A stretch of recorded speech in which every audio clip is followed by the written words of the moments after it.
did in all the research, their travels to Seymour and Rockford and Brownstown and Lexington and other places.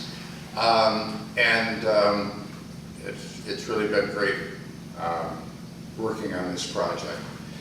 So it became of interest to me already in 1977. We had moved here in '76. I began teaching at IU Southeast then. And I had a student that year by the name of Wilgus Wade Hogue, who in that very same year published a book entitled The First Train Robbery. And of course this was about the Reno Brothers. And I had known nothing, but it caught my attention immediately. I was fascinated by the whole story. And it is a delight to be able to share some of that with you tonight. So the Reno Brothers and its end in New Albany. We're going to start with the event of December 12th, 1868. It had to do with the New Albany jail. It was a powerful fortress-like jail made with heavy limestone, and each cell was contained, it had a half-inch steel plate, including the whole cell. Every cell in the building had that kind of security. It was really considered a fortress. And it was located, at that time it was fairly new, it was located at the intersection of Spring and State on the northeast part of that intersection. This is a picture of what it looked like, and you might say, well, that's a strange jail. Here's another picture showing the front. We're going to find out a little bit later that the sheriff at that time was sleeping at the beginning. Sheriff Full-in-Love was his name. He and his wife were asleep in the house when they broke in. This is a picture of the interior of the jail at that time. It was in 2 stories, 2 floors, and each one had several jail cells on it. The jail was torn down in 1961. Do any of you remember when that was torn down? Yeah. All right, a few of you. That's great. I was locked up there. It was, pardon? I was locked up there. I didn't give us the inside story then. They just thought it would be good for me to be educated. Anyway, when it was torn down, there was a person by the name of Buck Atkins who acquired one of the jail cells, and he kept it. He thought he would be able to sell it at some point. Well, that jail cell has now wound up in Seymour. And have any of you seen it at the Visitor Center in downtown Seymour? If you have, raise your. If you haven't, it's worth going to see. So it's pretty fascinating. What street is it located on? Pardon? What street in Seymour is it located on? Okay, when you go into Seymour on the highway, you take the exit, you go into Seymour, and when you get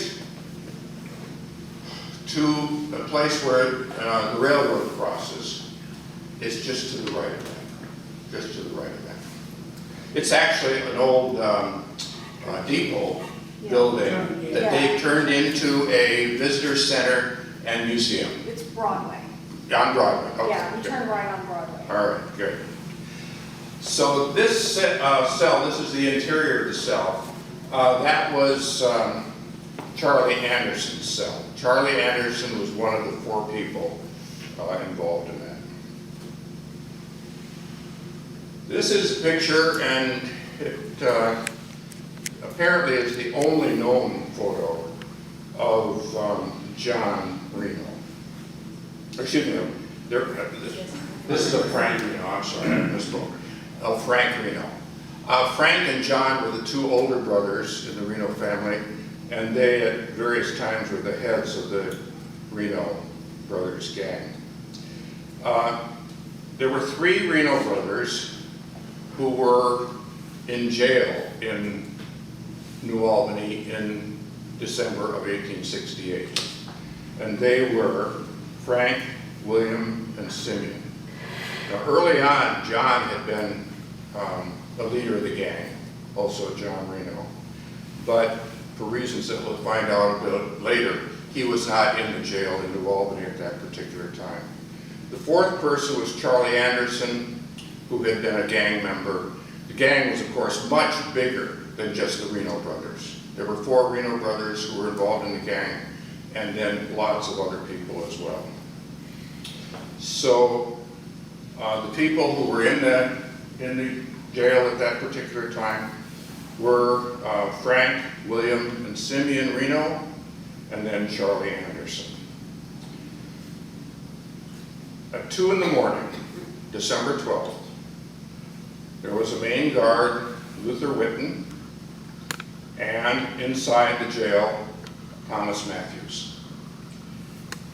And suddenly, there were approximately 60 people hooded with red masks and other, coats turned inside out and the like, who appeared at the jail. They had commanded a train from Seymour down to Jeffersonville, and that was on the north-south line that went from Louisville to Indianapolis. And they had come down on that train. They had commandeered the train, came down as a group, and then they also had arranged to have a smaller train going from Jeffersonville into New Albany. They arrived in New Albany, all planned by them. At 2 in the morning, they broke into the jail. There were people who stood outside the jail and guarded and made sure there was nothing happening. It was dark, of course. It was dark at night, 2 in the morning, on a cold December day. And they threatened and overpowered the 2 guards that I mentioned earlier.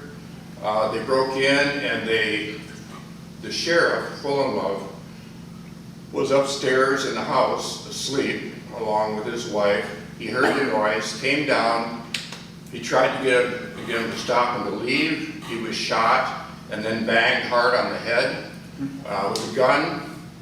And his wife refused to give them the keys that they demanded. They pushed her around, and then they found the keys in a drawer. And so then they broke into the jail itself. They went into the jail and dragged out the gang members, the 4. There were other people in the jail as well. And one of them saw what was happening and gave a report later on. And they, one by one, took them and hanged them in the jail. Frank Reno was the first, then Simeon Reno was the next, then William Reno was the next, and then Charlie Anderson. And when they hanged Charlie Anderson, all of this was taking place inside the jail. When Charlie Anderson was strung up, the rope broke, and he was squealing and yelling and trying to tell them he was sorry and repenting and so forth. They strung him back up, and they all died. Then that was the scene later on. All 4 of these hanging from ropes, dead in the jail.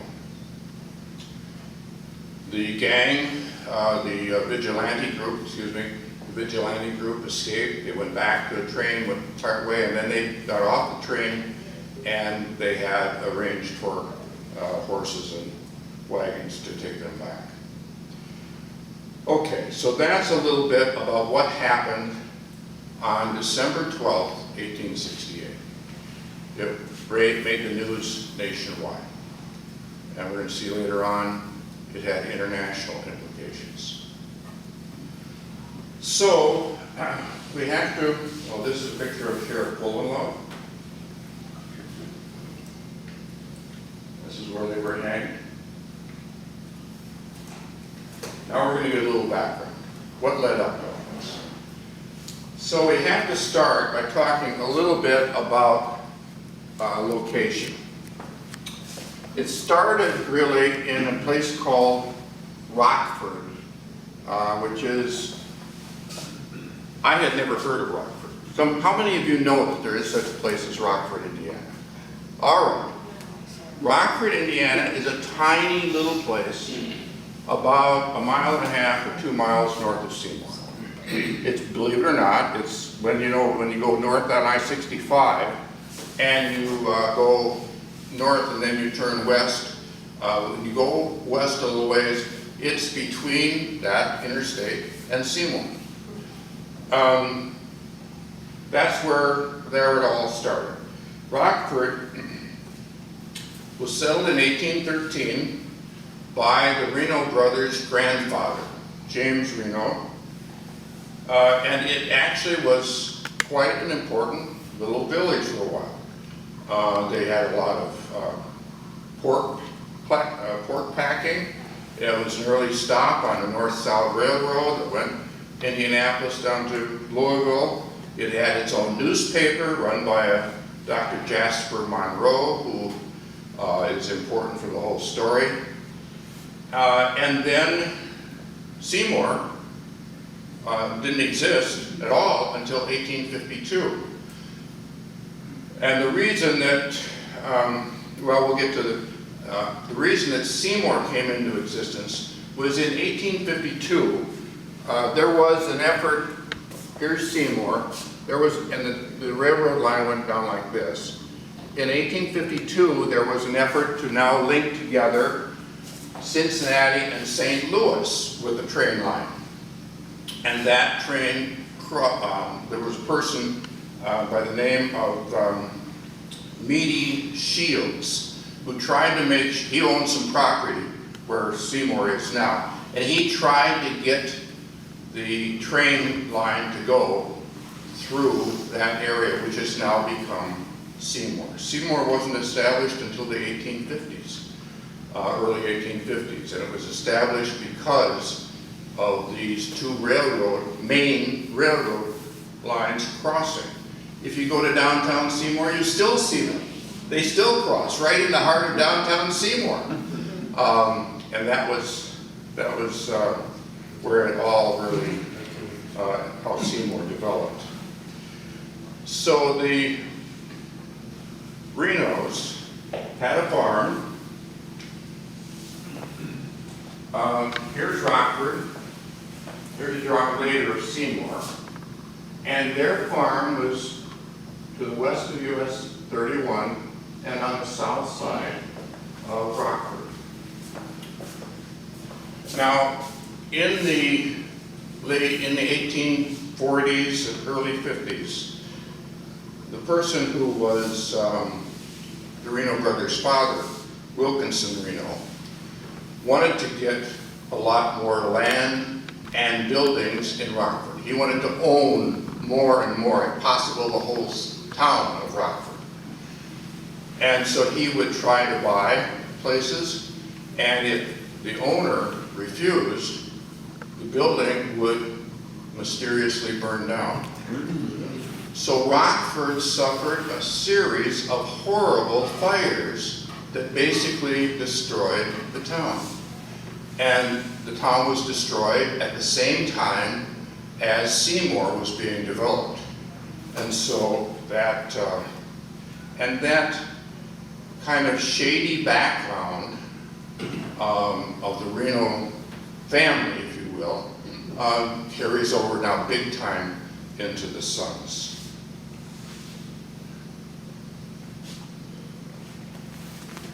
Oh, I'm going to back up for just a second.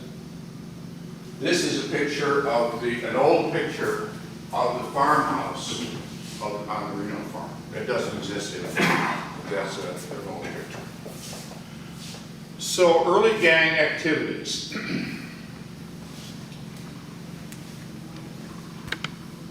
During the Civil War,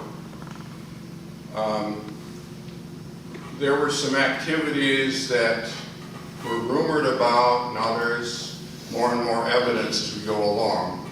I'm gonna back up for just a second because this is getting ahead of us.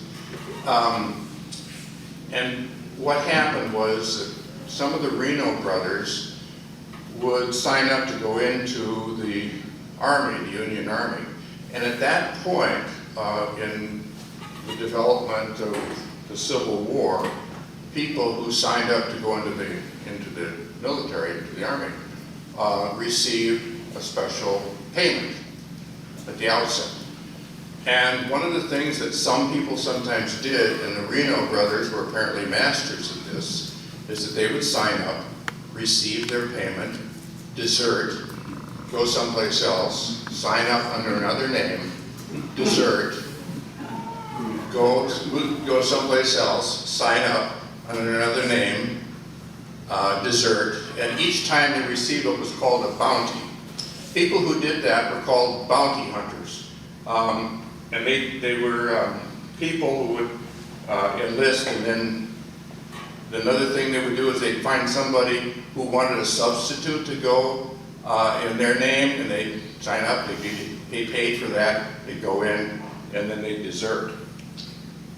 Now, the one person in the family, William, apparently deserted a couple of times, but then finished out a term and was discharged. He's the only one, apparently, that was properly discharged, even though the others also had signed up into the... So now they began getting involved in some of the activities in the area. They would, well, this one sentence tells about what I just said. And then during the war, they got to know a lot of people who were thieves. They got to know people who were good at writing and cheating in various ways, counterfeiting money and so forth. And they came back after the war to Seymour. They headquartered theirs in an inn called the Rader House, R-A-D-E-R, right at the intersection of those two railroad lines. And they would master certain techniques for pilfering money out of people who were traveling on the trains. A lot of times when the people would travel, let's say a person was going from Indianapolis to St. Louis, they might come south to Seymour, stay overnight in a hotel, then go on to St. Louis, or the other way too. And at the Rader House, which was a shady place, they would, in some cases, be robbed. In other cases, they'd be cheated out of money, gambling. They would be stuck with counterfeit bills that are given to them, and so forth. And so there was a huge series of things that went on like this. And sometimes somebody would report on one of these to the police, and that person who reported would wind up being found later on in the White River, which flows kind of through there, or being killed in another way. I want to read to you one paragraph out of a book that I found very helpful by Rachel Dickinson, entitled The Notorious Reno Gang. Although all the elements in a system of law and order were firmly in place, John Reno and his brothers spent years making a mockery of the justice system in Jackson County. They obtained false witnesses on their behalf. They made witnesses disappear. They packed juries and bribed officials. The Reno brothers seemed to have the whole system in their pocket. Through a combination of bribery, intimidation, and their ability to post large bail bonds, sometimes as much as $15,000, they operated the gang on the fringes of town with impunity for several years. It outraged the people in town. Here's an example of one of the people who was a gang member, Miles Ogle. He was a master counterfeiter. And now we get do a train robbery. This happened on October 6th, 1866. It was a train that had stopped into, it was going from St. Louis east to Cincinnati. It had stopped in Seymour. Some of the gang members got on board the train at that point. And the train included a large amount of money that was transported, gold and silver and so forth, under the auspices of the Adams Express Company. There was approximately $50,000 in 2 safes, apparently, in the express car in that train. So some of them got on the train, and within a mile of going east towards Cincinnati, they broke into the express car. They were able to take it over, and they, with masks on, they had on masks, and they opened the door, pushed a safe out. Actually, there were 2 safes, pushed them out. Then outside, they jumped off the train. The train then was called to a halt by one of the people on the train, came back to Seymour, everybody was outraged. The robbers, the gang, could not open the big heavy safe. So it had to stay there, and later on the train when it came back, they put the safe back on the train and continued. But the other safe, they got approximately $15,000 in bags from it and took off. Now, this is, if you go about a mile east of downtown, you find the place. This is the location. This is from the location looking to the west, to the east. This is where the robbery took place. And something that surprised me a lot, there is no marker there. There is no marker. Now, one of the things that happened, mainly because of the Adams Express Company, that was a big operation, transferring monies.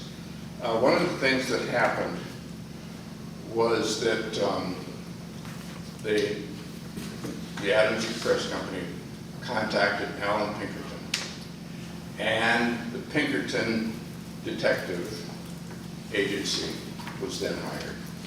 They came on the scene, and they were not famous yet, but this whole episode with the Reno Brothers helped make them into the big operation, the big successful operation it was. So the Adams Express Company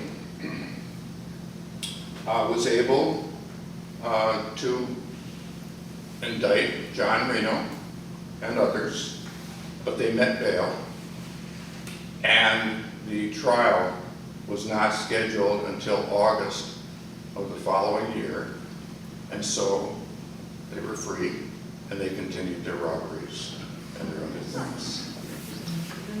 Now, in 1867, a couple of younger people carried out a robbery in September of that year, a second train robbery, just like an almost identical plan, location, and so forth, patterned after the first one. And the Pinkertons, though, were able to capture them. Before they did, the Reno brothers found these younger, there were 2 18-year-olds who did it. Found them and got the money out of them. They were, I think, upset that they had done this and followed their pattern and so forth. And anyway, these 2 young people were then sentenced and were in jail. But they, as far as I could tell, had no connection with the Reno gang itself. They were not a part of the Reno gang. The Renos at this point were in semi-hiding. There was talk about their involvement in that first train robbery, and they had been indicted. The trial was supposed to come later on. And they were in hiding, and then John Reno and some of the others received word that there was money to be taken at Gallatin, Missouri, in the county treasurer's office. So they went west Missouri to Gallatin, which is just a little bit north of Kansas City, Missouri, and they robbed that. They were successful in getting out. They made it back to Indianapolis. They had to, it was very cold. They had to walk through some river. Their clothing got all completely soaked and so forth, so it was a miserable trip. But they finally got on a train and they made it back to Indianapolis. At this time too, so this is John Reno. We saw Frank Reno earlier. This is John Reno, and he is the one who was involved in this robbery, especially in Gallatin, Missouri. Now, there were some additional robberies in different places, including in Iowa. And the Pinkertons were successful in locating John Reno and a couple of the other people who had been involved in these operations in Missouri, and they were arrested, taken back. John Reno was taken back to Missouri. He was indicted. He was sentenced to jail, and so he was in jail there in Missouri at this time, starting in 1867. He wound up being in jail there for about 10 years, and he was released. But that's why John Reno was not in the New Albany jail in 1868.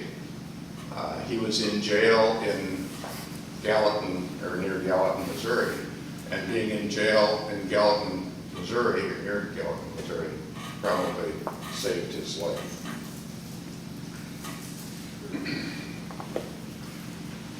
Now there's a person by the name of Dr. J.R. Monroe. I mentioned to you earlier that he had a newspaper earlier in Rockford.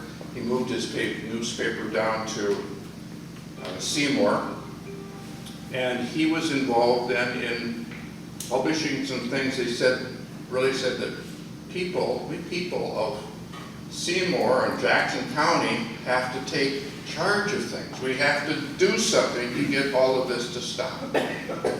And so there was the first beginnings towards the making of a vigilante group.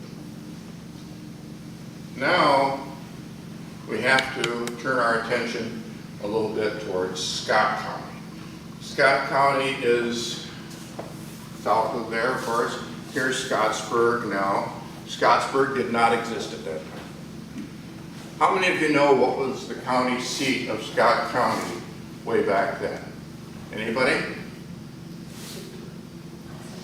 Go ahead. Lexington. Lexington was the county seat. Yep. And Lexington is located over here. Okay. And by the way, what was the county seat of Jackson County? Brownstown. Brownstown. It still is. Yeah. Lexington isn't anymore Scott County. That's true. It wasn't considered central enough, so it was finally Scott's started. So Scotts County becomes front and center because there's now another train robbery that takes place. And this train robbery involves John, of course, John Reno's in jail in Missouri. It involves Frank, Simeon, and William Reno, and Charlie Anderson. Those are the four people who would eventually be hanged in New Albany. They were able to,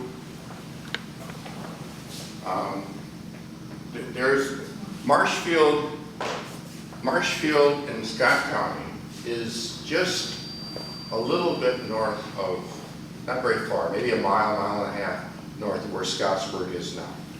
That's where Marshfield was. It was just a little burg, but it was a water station and a fueling station for the north-south trains that would be between Louisville and Indianapolis. The train bed still operates, and this is where the train robbery took place there. Now, right close to the train bed, the railroad bed here, there is, believe it or not, a historical marker. And it says, one of the earliest U.S. train robberies occurred on May 22nd, 1868 at nearby Marshfield. It's not at Marshfield because there's no highway that goes through Marshfield anymore. That's why the marker is a little bit away along the highway. A refueling and watering stop. Engine and express car were detached from Jefferson Mill, Madison, and Indianapolis Railroad train and abandoned near Seymour. That was after the gang had taken them. The notorious Reno Gang took the U.S. Treasury notes and government bonds from Adams Express Company, safes in the car. So they had another very successful train robbery. The Pinkertons thought they would be able to stop it, keep it from happening, but they were somehow unlucky on this. There were a lot of shots fired, but the people who were involved in the robbery were not hit by the shots, and they escaped. They escaped with, it's thought, $96,000. Now, if you go into the tourism area, that building in Seymour, in the little display, they have a display that's supposed to be showing the $96,000. Of course, it's just displayed. But people still talk about the fact that that money has to be somewhere. That money has to be somewhere. It never turned up. So now maybe the Renos spent it all on they had a fairly lavish living standard at that point, but maybe, but there's still the notion in Jackson County that if we put our heads together and think this through right, we should be able to find that money somewhere. It should be there somewhere. So anyway, now the four who were involved in that, Simeon and William, they head to Indianapolis. Frank and Charlie Anderson, they go a little farther away. They go to Windsor, Ontario, in Canada.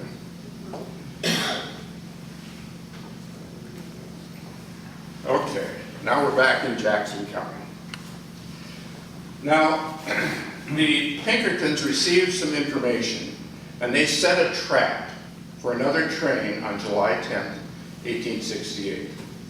And there were 6 people who were involved in trying to rob the train. They were from the Reno Gang, but the 4 people who had been at Marshfield weren't included. There were 6 people from the Reno Gang that were involved in that robbery. Pinkertons had tried to set a trap for them. It didn't succeed. But they didn't get any money out of it. One robber was shot, injured, and by July 20th, the train thing was on July 10th, 1868. By July 20th, 1868, 3 of the robbers, 3 of the 6, were in custody. And they were taken in custody to Cincinnati, and then were put on a train west to Brownstown. Now, Brownstown was the county seat, as we mentioned before, and so that's why they had to go to Brownstown, to the jail there, where they would be indicted and things would be set up then for the trial of those 3. So they were on this train ride. They came through from Cincinnati going towards Brownstown here, and they The train stopped here. A few people got on the train there, 2 miles outside of town. Those people succeeded. The people who had gotten on were part of the vigilante group. They put on their masks, and they succeeded in getting those 3 off the train. And at a beech tree, 2 miles west of Seymour, they hanged the 3 on a place that came to be called Hangman's Crossing. That beech tree does not exist anymore. As much as I can tell, it would have been right about here. This is the location of Hangman's Crossing. Is there a historic marker there? No, nothing. In fact, without maps from a book onto where Hangman's Crossing was, you wouldn't possibly be able to find it. 4 days later, the other 3 were found, the other 3 who had been involved in this robbery, early robbery, were found in Illinois. They were brought back, the Pinkertons found them, they brought them back, and they were going to again be taken to Brownstown. They were taken first to Indianapolis, then by train south to Seymour, and then west towards Brownstown on the train. 2 miles outside of Brownstown, 2 miles outside of Seymour, approximately 200 of the vigilante group overwhelmed the train, took the 3 out, hanged them on the same tree. So now 6 people from the gang had been hanged, 3 on July 20th, 3 on July 24th, 1868. Okay, now we have a little bit more. There were 2 people from the Marshfield robbery. Remember, that involved 3 Reno brothers and Charlie Anderson.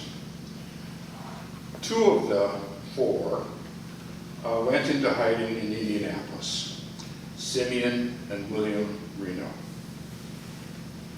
They were discovered by the Pinkertons, and they took them to a secure place. At first they were taking them to Lexington, to the jail there, but Lexington had a pretty ramshackle jail. It just was not secure enough, and they knew that that vigilante group might try to break in. So they took them to that powerhouse jail in New Albany and took them down there.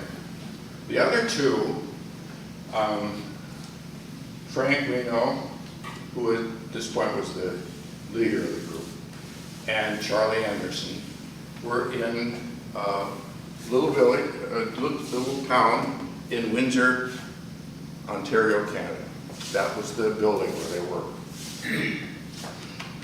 The Pinkertons desperately wanted to get them out, bring them back so that they could be tried. And Canada was not willing to let them be extradited. They were not willing to let them go because it was national news that this vigilante group out of Jackson County in Seymour was unstoppable. And they were not about to let 2 people be extradited who would then be going to a lack of in-court justice. So Alan Pinkerton went to Washington, D.C. He tried to enlist the support of Secretary of State Seward to get them extradited out of Windsor, Canada, back to Indiana. Finally, he made promises and so forth and so on. And finally, the Secretary of State and the Governor of Indiana convinced the people in Canada, the government officials from from Canada, that they would be secure and safe. Nothing would happen. So they brought him back, and they brought him in October. Now the other two had been in jail since the end of July in New Albany. They brought these two back then in the latter part of October. They brought them to the New Albany jail for security, but the arraignments and so forth needed to take place in Scott County because they were the charges were having to do with this Marshfield train robbery in Scott County. So at this point, they were in the jail. The four of them were in jail in New Albany. I'm sorry, I'm getting ahead of myself. This happened in September, just the two that were in jail in New Albany. The other two had not been brought back from Canada yet. And the word was put out that there was going to be an arraignment of those two in Lexington on September 7th, 1868. So, the vigilante group made plans, and they knew that the jail in Lexington was not very strong, but they knew that these two had to be brought to the Lexington jail the night before the arraignment so that they could be in a courtroom there in Lexington on the morning of the 7th. So late in the night of the 6th, they stormed into the jail at Lexington.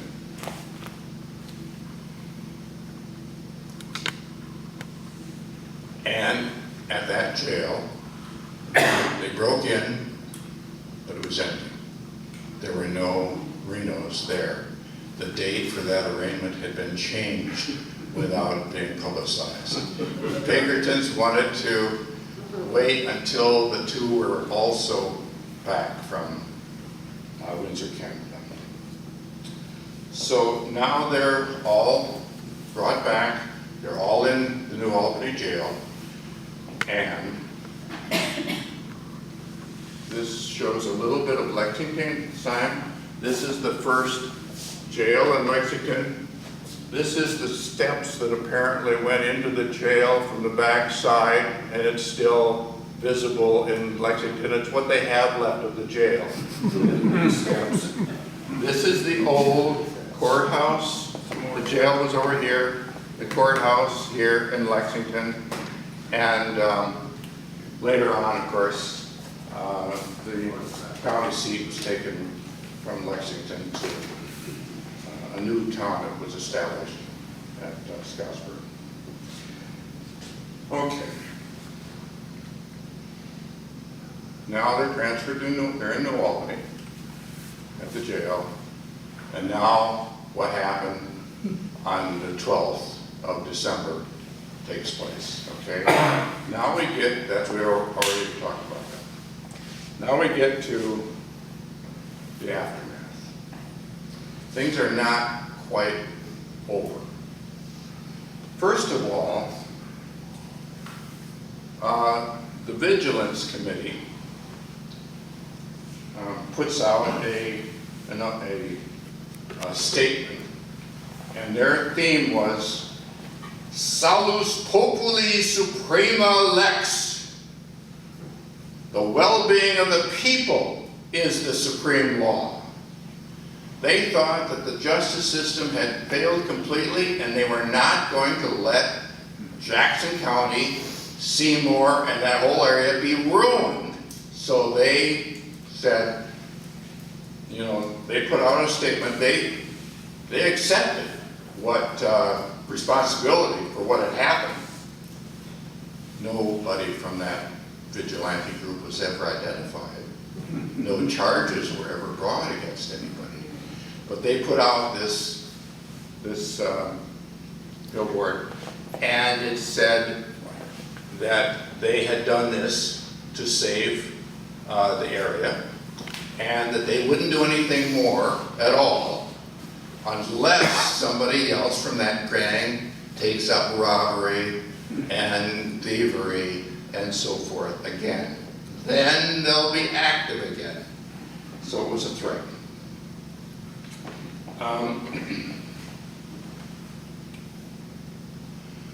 Laura Reno. Laura Reno was younger. She had one brother, Clinton, were not involved in the gang operations at all. And she was apparently quite a religious young woman. And I think that the Reno mother was also very religious. But in any case, she, after the hangings in the jail, the New Albany jail, she went and she just protested what they had done to her brothers. It was just awful. She then was able to get control of the three brothers, the corpses, had them shipped back to Seymour for burial. And the other one, Charlie Anderson, his family didn't want him back there. They thought there would be grave robbery and the like.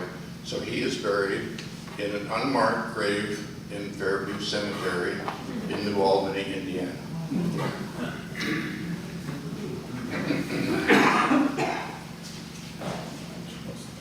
So if you go to a cemetery, there's a cemetery on the north side of Seymour that has a little fenced-in plot with 3 grave markers there.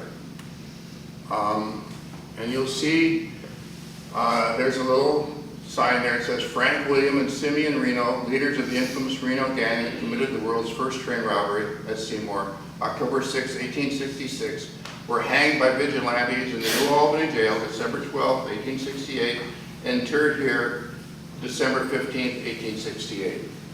Now notice these plates. Frank Reno, Civil War. Simeon Reno, Civil War.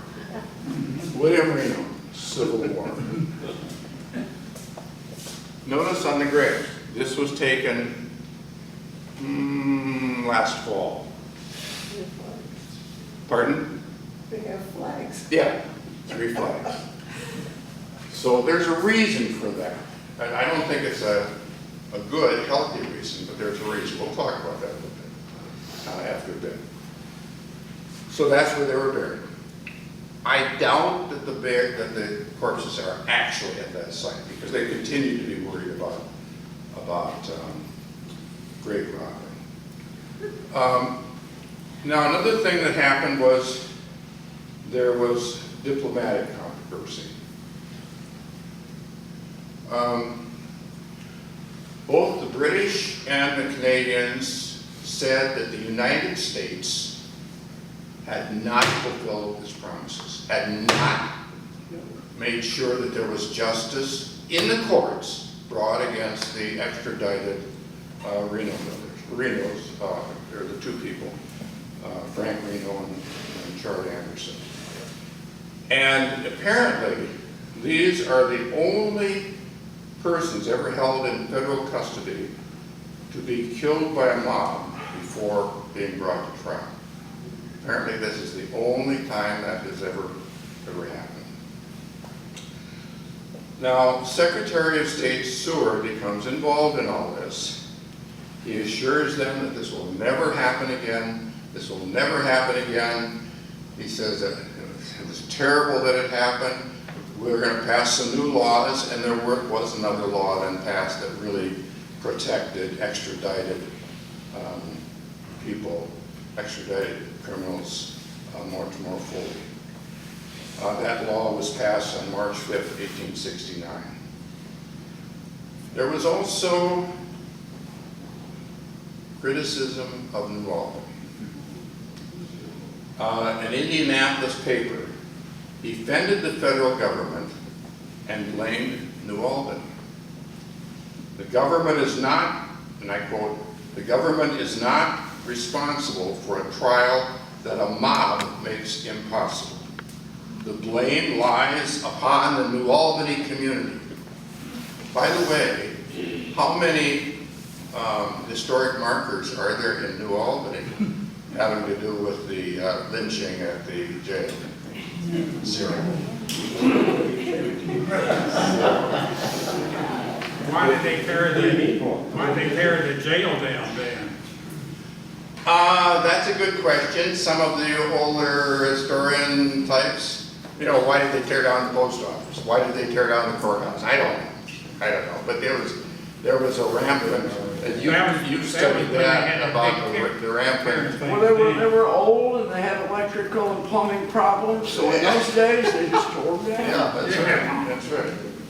So the vigilantes, believe it or not, were never identified. Nobody ever came out and spoke against them.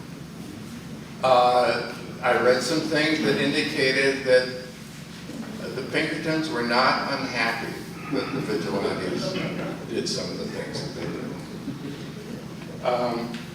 Now another part of the aftermath is that there has been and continues to be considerable embarrassment in Seymour over this whole thing. Seymour does not want to be remembered, they say. These are what the people of Seymour say. A lot of them. They do not want to be remembered for the Reno Gang. They want to be remembered for all the positive things that have happened at Seymour. And I have a booklet that goes through listing all the firsts of Seymour. Does it emphasize the first train robbery? No. It's the first certain kind of candy that was made anywhere was made in Seymour, and so forth and so on. At least they got the jail. So, yeah. And, but there is another sentiment that they could make a lot of tourist money if they emphasized this. And they probably could. They probably could. But there is that embarrassment. And in the 1980s, there was an association of clergy in Seymour that made it clear. They sent information to, sent a resolution that they had passed. They sent it on to the city council and so forth, saying that they did not want the Reno disaster emphasized, that it placed a terrible light on Seymour that should not be allowed to continue. Okay, one more thing, then I'm going to stop. What about John Reno? What happened to him? He is the one who escaped by being in jail in Missouri when the disaster in New Albany happened. Well, he was released. I found conflicting reports about that. One said that he was released. Another said that he was extradited to Indiana. In any case, he came back to Indiana in 1878, he came back to Indiana. He was in Indianapolis, and for a while, he and his clean brother, Clinton, ran a tavern in Seymour. A couple of years later, he was arrested for some keeping a gaming house there that was doing illegal things. He was arrested, charged, but the charges were dropped. And then he wrote a little bit of an autobiography about himself. And there are some interesting details in there about the Reno Gang. Some things are probably modified to his advantage and so forth. And he talks about how terrible his life was in the jail in Missouri and so forth. But it also is kind of interesting. Well, there you have it. That's it. When did he die and where is he buried? He is buried in Seymour. He didn't get the family plot?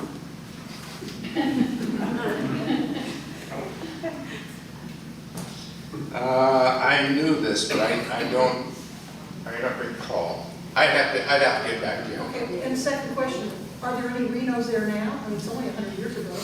Okay, a lot of the Renos left and went west. They didn't want to be Went to Reno, part of right? this.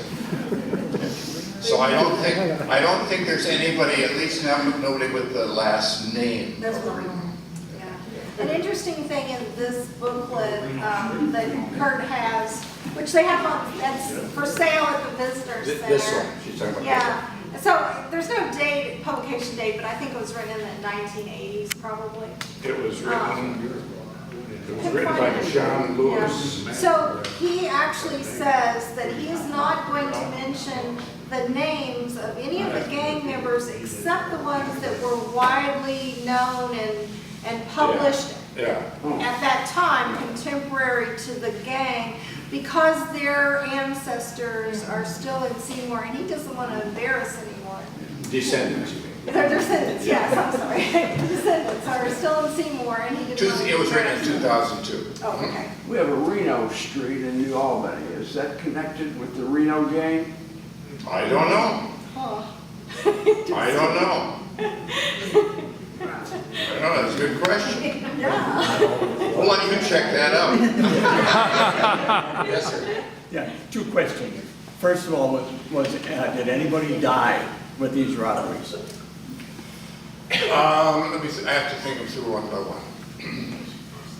There was a person on the train at the Marshfield robbery, one of the officials up at the railroad, who was wounded and died, I think, from those wounds.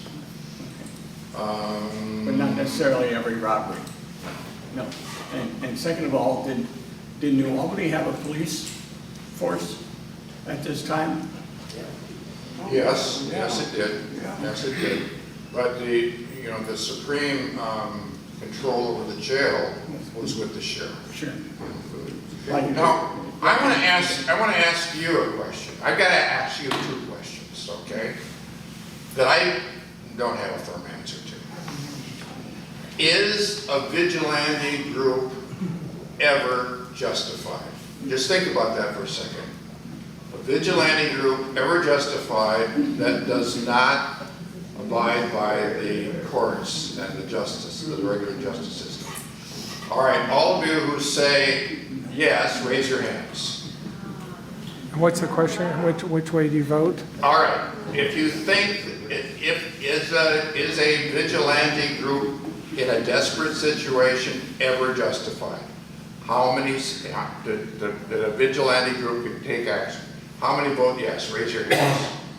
What's the difference? You said No, he just asked me to then you repeat. said desperate times. Yeah, he just asked me to repeat. I didn't Yeah. mean to change it. I meant the same thing. All right, how many think that a vigilante group is never justified? No. Okay. Now, here's the second question. How many of you think that a historic marker should only be used when there is something positive to say about the community? Raise your hands. How many of you think that there should be historic markers also commemorating important negative aspects of it? I agree with that 100%. The railroad won't let them put markers along railroad property. Probably right, but at Marshfield, they didn't have any problem putting in a marker. That's not on railroad property. That's right. That's right. They could do the same thing in Seymour. You also got a letter? And we could do the same thing in New Albany. State Street too. Pardon? Spring and State. Yeah. Yep. Now, I think we're getting a lot of, yes, please. You were going to explain why the American flag's on the Reno parade? Yes, I think I know. It's a supposition. They're trying to change the story and make it not draw attention to the robbery and to the gang, but rather here were some people who served in the military. I think that's the reason. Military markers, and so Yeah, those are supplied by the federal government. yeah. They were union, right? They were union. They were union. Yeah, please. Curt, did you say that the sheriff who was awakened at night, was he shot?